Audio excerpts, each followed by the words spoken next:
Hello, everyone, and welcome to the Optimus Fantasy Football Channel. I am Nate Polvogt, joined by the moneymaker Mike Reedy to bring you the best DFS plays for Week 13 of NFL action as we approach Thanksgiving. Mike, welcome in. It's good to see you. We're a couple days early here because we've got 3 games on Thanksgiving, then we have 1 game on Black Friday.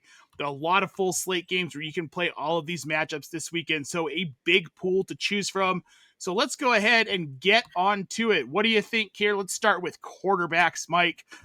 This is an interesting slate for quarterbacks. We're going to start with Cam Ward. What makes it so interesting for me, he's a viable DFS play this week. He had a big week last weekend. He did. I don't want to put too much into one game. But something that I've noticed with him is that since Mike McCoy took over, it's steadily improved every single week. This week, they've got Jacksonville, who gives up the 4th most points to quarterbacks. I love Cam Ward this week. I think this is a great call. Easiest matchup he's had all season. He's actually had an incredibly difficult schedule. People don't like to factor that in. Talent always wins out. Everybody's talented in the NFL. He's had a really tough schedule. The coaching change in the easiest matchup he's faced. The Jags allow the 4th most fantasy points opposing teams' quarterbacks, as just stated. They give up 253 yards and 2 touchdowns a week to quarterbacks. Last week, he had 256 yards and a touchdown passing and another 37 yards and a touchdown rushing.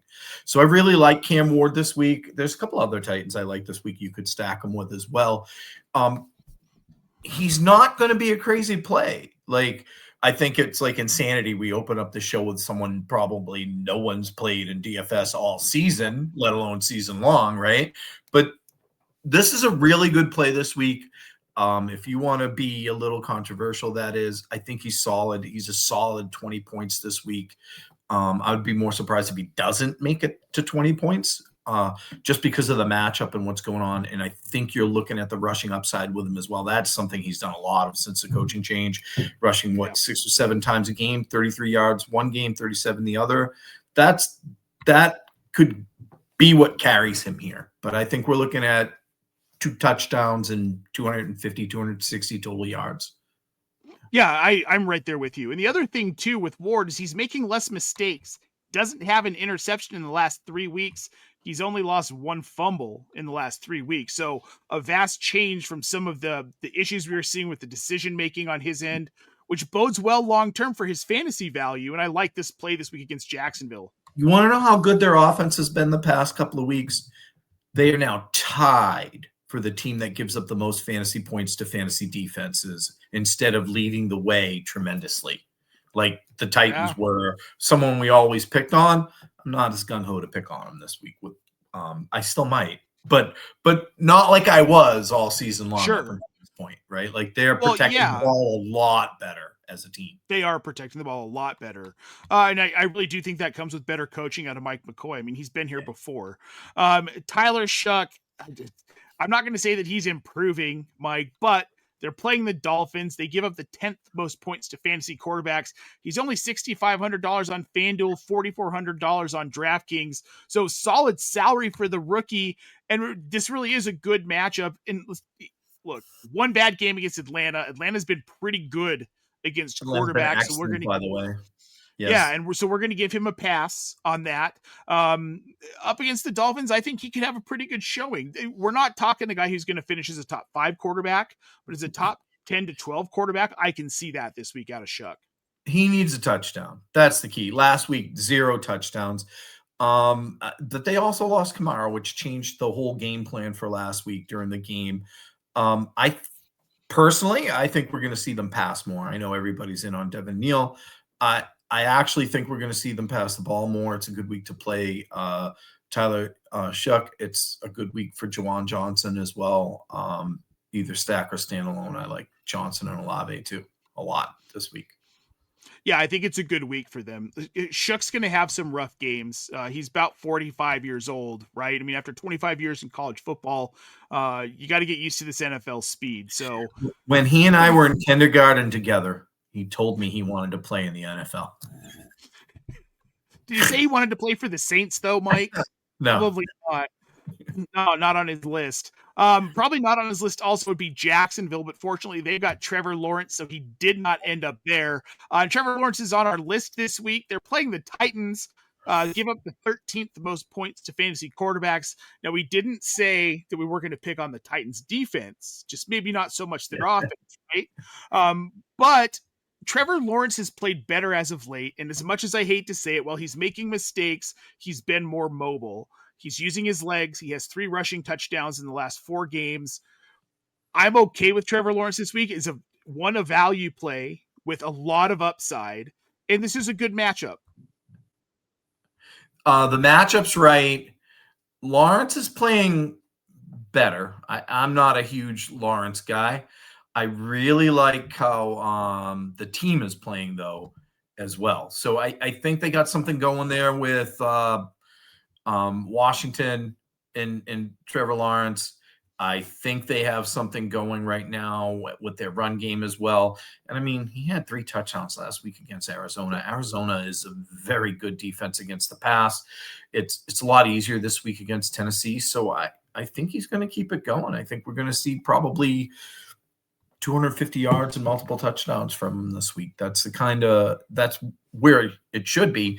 And the Jaguars, as much as everybody's been picking on Trevor Lawrence for not being a great quarterback, the team's been really good this year. I mean, as a real football team, they're pretty good. Yeah, they are. Yeah. Look, I'll throw out this reference every show if I have to. Trent Dilfer won a Super Bowl. They've got a good all-around team. I love that Trent Dilfer won, by the way. I do too. He's a nice enough guy. Old Fresno State quarterback, back when Fresno State was relevant. The thing for me with Trevor Lawrence is that we're seeing more of that rushing upside, and I like him for 5 to 7 carries this week. This feels like a matchup where he could sneak into the end zone rushing. And if he does that and adds a couple of passing touchdowns, that's a really good week at quarterback, and you're not paying up for him. He's 5,400 on DraftKings, so you can feel good about it. Most of the guys I'd want to pay up for are playing tomorrow on Thanksgiving, not on Sunday.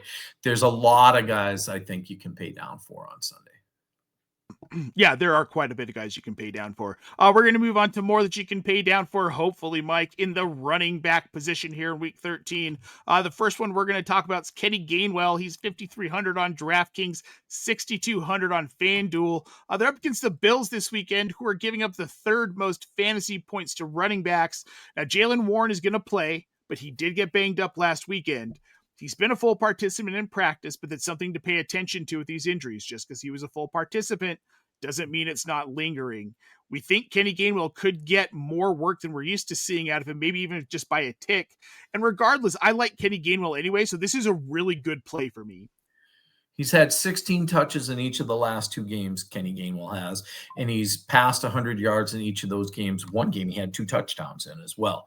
So you're probably looking at that kind of touch total, which is what we want for him. We don't want to see him getting 25 or 30. He's not that kind of a back, but 16 touches. He's very involved in the passing game.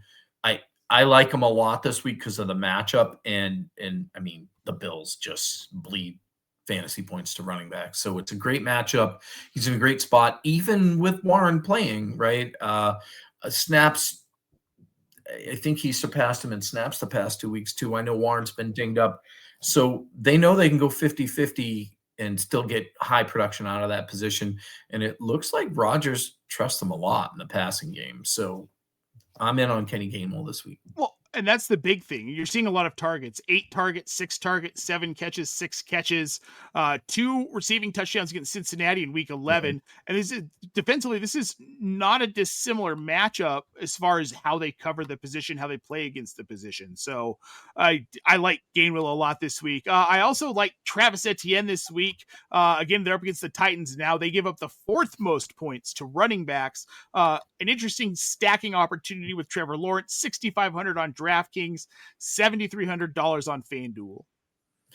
4 straight weeks of double-digit fantasy production out of Travis Etienne. I love the French name, by the way. I love Travis Etienne. I always have. If he gets the touches, he gives you production. I know he's not sexy in the fantasy community, doesn't especially like him, but the fantasy consensus is often wrong. He's a great play this week and a really good matchup. I think you're looking at 100 total yards because he hasn't surpassed 100 in any of those 4 games rushing or receiving, but he has surpassed 100 yards like every game and or a touchdown this week. And I'll just say, you're darn tootin'. I like Travis Etienne this week. I love the pun. All right. Yeah, I like Etienne too. Tootin has his role in this offense. It's not huge. It's about where Tank Bigsby really should have been last season and this season if they had retained him. And I don't hate the role. I think it's going to expand when we get into next season. There's a lot of promise for Tootin, but Etienne's the guy right now. And he's been as effective as they need him to be. He had 86 yards last week on the ground alone. I like him for either a receiving or a rushing touchdown this week. So I think this is a solid play. I also think Kyren Williams is a solid play, which probably goes without saying. He's a top 10 running back. This offense matchups don't really matter. But the Panthers, who they're up against this weekend, give up the 7th most points to running backs, $6,600 on DraftKings. He is $8,500 on FanDuel. You're not going to get me to argue about Kyren Williams. He's been very good this season. And after a down week, 12 carries, 46 yards, maybe he won't be chalk. I don't know if he'll be chalk. The Panthers are a run funnel defense, right? They defend the pass very well. Not that that will stop Stafford from passing the ball. They still will.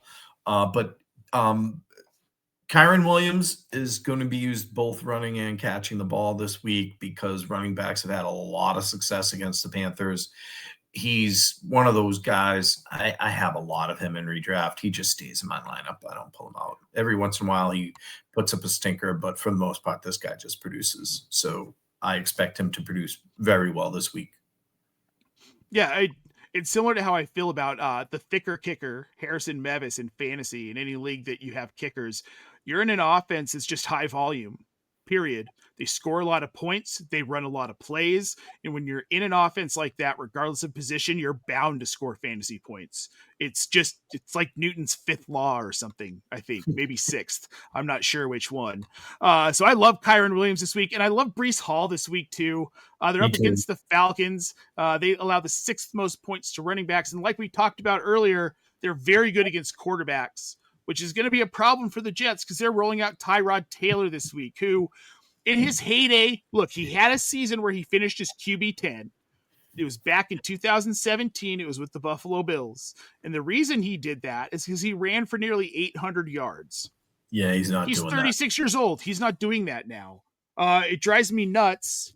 I wrote in our higher lower article, which you can check out on optimusfantasy.com right now. I don't understand why he's being ranked so high coming into this week. I don't see it. I just don't see it. I think the Falcons defense isn't good. And that's because of a very big game that was had against them 2 weeks ago. But it's not true. They are good. They actually do defend the pass really well. They're going to get after the quarterback. Don't let the anomaly predict the future for you. The defense itself, we may be talking about them later. I know it's somebody I threw on the list as a defense to play this week, by the way. Yes. We're talking about them. We're talking about them. We'll segue that out later. Yeah. Yep. But because of all this, I really like Breece Hall this week. What are their other options at running back? Isaiah Davis, right? They've got Khalil Herbert. They're not going to run him out. I think this is a high volume game for Allen, and I think it's a high efficiency game. I think his yards per carry goes north of 4 yards per carry this week. I think it's an all-around good week. I think we get a touchdown out of him. I think he's a guy who, if he hits his ceiling, he's a top 3 running back this week in this matchup. Possible this week. It's very possible this week, and he won't be chalky. People are avoiding him. No. So it's a good play against the grain. Well, it's what we want to see, those non-chalky picks. That's how you win. Yep. You know how you also win, Mike? Head on over to our Discord server. It's free. The link is in the show description. We're talking football 24 hours a day, 7 days a week, 365 days a year. Whether it's fantasy, betting, DFS, or you just want to talk about football, even music, movies. I don't know. We talked about it all. But head on over. It's free. Check out the link in the show description. Now let's talk about these wide receivers, Mike. The first one we're going to talk about is Nico Collins. CJ Stroud still in concussion protocol. So it looks like it's going to be Davis Mills yet again this week up against the Indianapolis Colts, giving up the 10th most points to wide receivers. And why I love Nico Collins so much this week. The Texans quietly have been very, very good. They've been even better with Davis Mills. This offense is operating at a different level than it was with CJ Stroud, which is a weird thing to say, but it's kind of like Brissett over Kyler Murray, I suppose, maybe for different reasons. But with that, I really like Nico Collins a lot. Plus, they're in the hunt. Oh, yeah. This week. And if they can knock Indy down, and they can, then all of a sudden they're within 2 games of Indianapolis for the division. It's a team they really want to win, right? The Houston defense is really good. The Indianapolis offense is really good. Davis Mills has been super efficient and high volume passing too, by the way. Like, the talk is Higgins, right? Hot name this week on the waiver wire. You can play him too, by the way, if you want. He'll be more chalky because he'll be a cheaper price. Nico Collins is the guy in Houston, and he's going to get double-digit targets this week against a defense that he can beat. So, I'm in on that volume for sure. And he has a good connection with Davis Mills. Oh, he has a great connection with Davis Mills. I know. It's awesome. What I think's funny is that everyone, when Davis Mills came in relief of CJ Stroud after that concussion, it's like, oh no, everything's going to go horrible with this offense. You guys, and I think we talked about this a couple weeks ago. We talked about it first week. Yeah, we did. Yeah. Davis Mills was going to be the starter in this offense until Stroud fell to them. When Stroud fell to them, boom, they had their new starter, which makes sense. But Davis Mills is fully capable, and we're seeing it right in front of our eyes. He's making this offense better. Cam Ward, someone who's making their offense better now with the coaching changes we talked about earlier. Stacking him with Chimere Dike, not a bad idea. Look, this is the rookie we didn't see coming. There were 2 wide receivers in Tennessee I thought were going to be at least maybe a name that we'd be talking about a little bit more. Elick Eomanor and Xavier Restrepo. Restrepo didn't even initially make the team, ended up on the practice squad. He's active now, right, with injuries. But Chimere Dike has been phenomenal. Kick return yards for in a kick return yards league, you are feasting. But if you're not, that's fine too. 7 targets last week, 5 catches for 44 yards and a touchdown, and he added a rushing touchdown. He looks to be one of those Tyreek Hill type gadget guys. And I'm not comparing him to Tyreek Hill, just to be clear, but they use him in a similar way sometimes. And it's exciting for me in an offense that's getting better. And it seems like Cam Ward trusts him. Well, that's what counts the most. Cam Ward trusts him. In all honesty, it was him and Gunnar Helm, I think, leading the team in targets last week, right? Which another name people were like, who? DK for me, I have a return league that I have him on. I sat him last week, by the way. I usually play him. He's like a top 10 wide receiver in a league where you get return yards as well. He's fast and good. I can't remember the guy's name that played for the Vikings that was great at returns and used to get like 5 targets a game quite a few years ago. That's who he reminds me of. I could look it up while I could have looked it up, but I didn't. We'll go back to that next week if we talk about DK. I'll be prepared. I didn't think of that this week. I like him a lot as well this week. I have him in Moneymakers and Heartbreakers article as well. I'm constantly talking about him as an ad, even in standard leagues and PPR leagues, because even if you don't think you want to play him, you might not want anybody else to have him. I have him in DFS lineups already this week.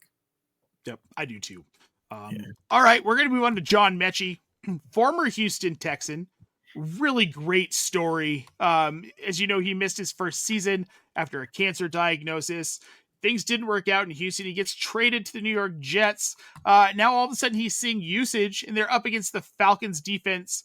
Might be the only viable receiver quite honestly, in this game for New York. He's priced right, though. $3,800 on DraftKings, $5,700 on FanDuel. Look, last week, 7 targets, 6 catches. He has had a touchdown in his last 2 games. He's seeing an 80+% snap share in the last 2 games. He is clearly a part of this offense. No Garrett Wilson. I love this. So what's funny about this is I was just going to go look at the snap share to make sure I had the right number. The snap share is high. Like, he is a confirmed 100% starting wide receiver 1 for this team. 7 targets, 6 receptions, 65 yards, and a touchdown last week. Touchdowns in 2 straight games. He is a great DFS play this week against Atlanta.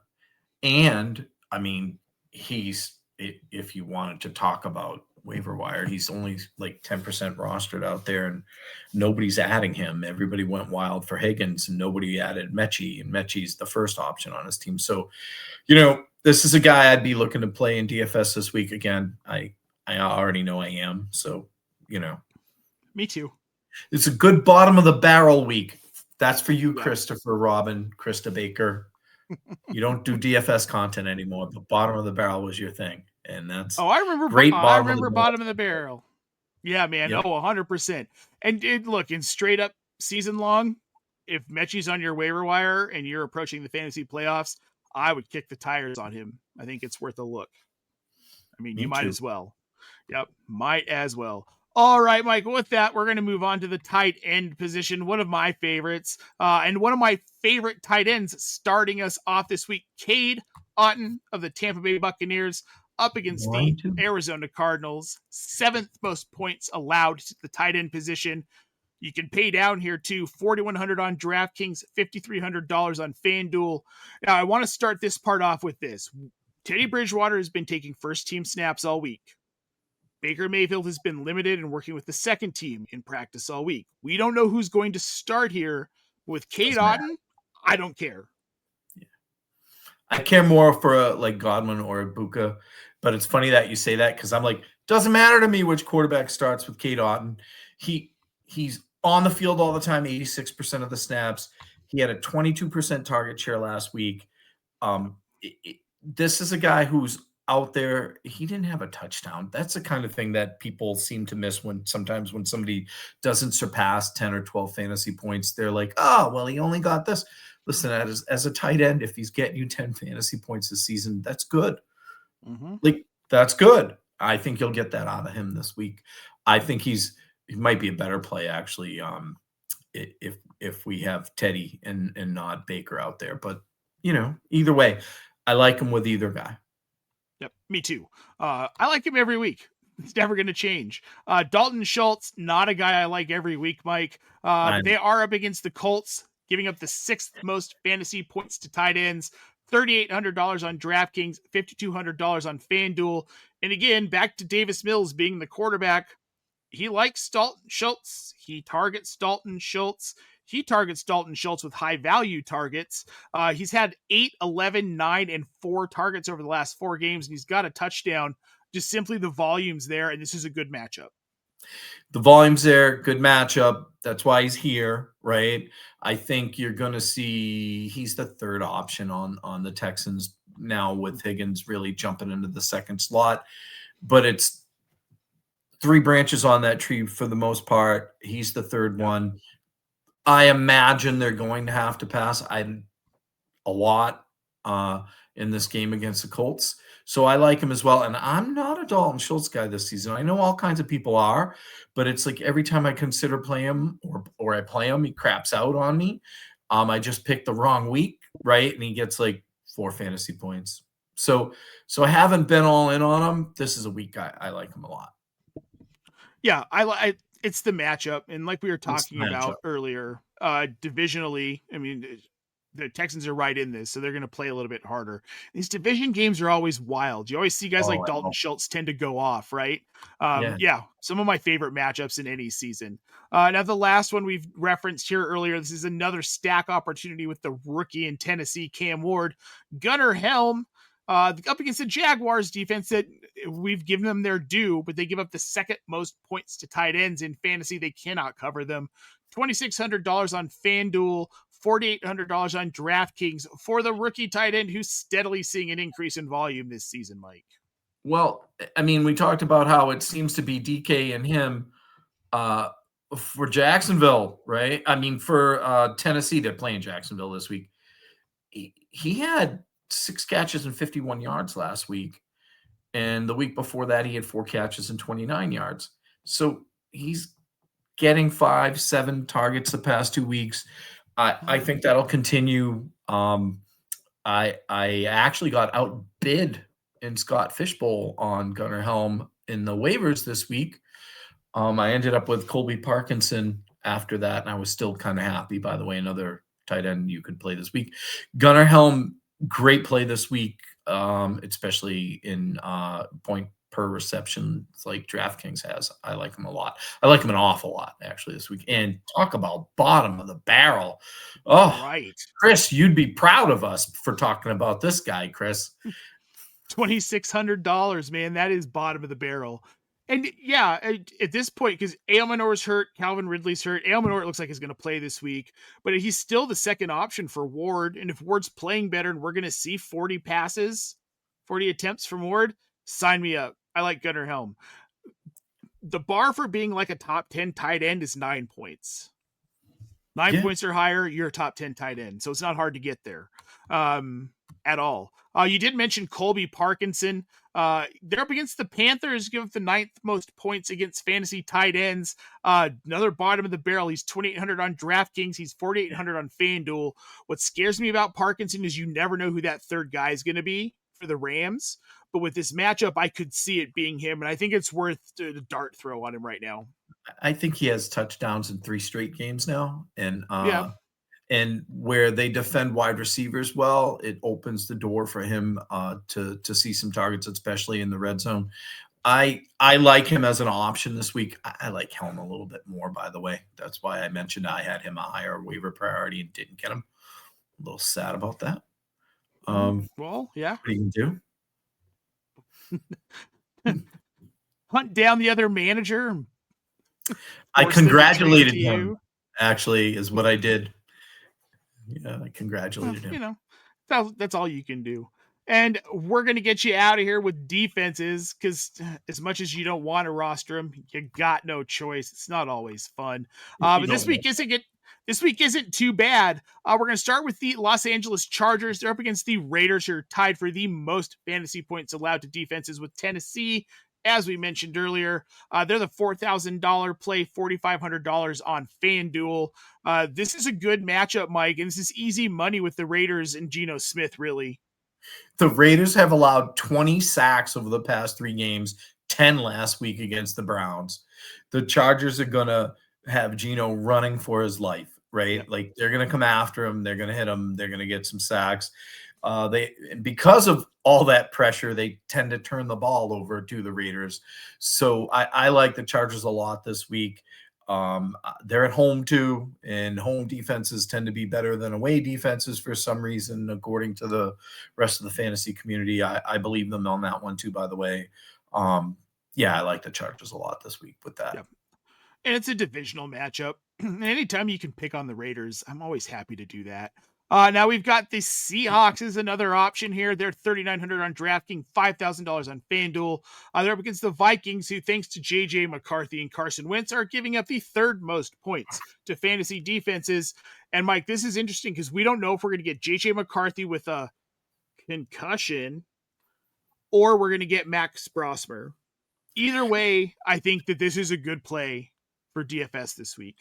So we either get the 3rd string quarterback or the starting quarterback who stinks. I don't know.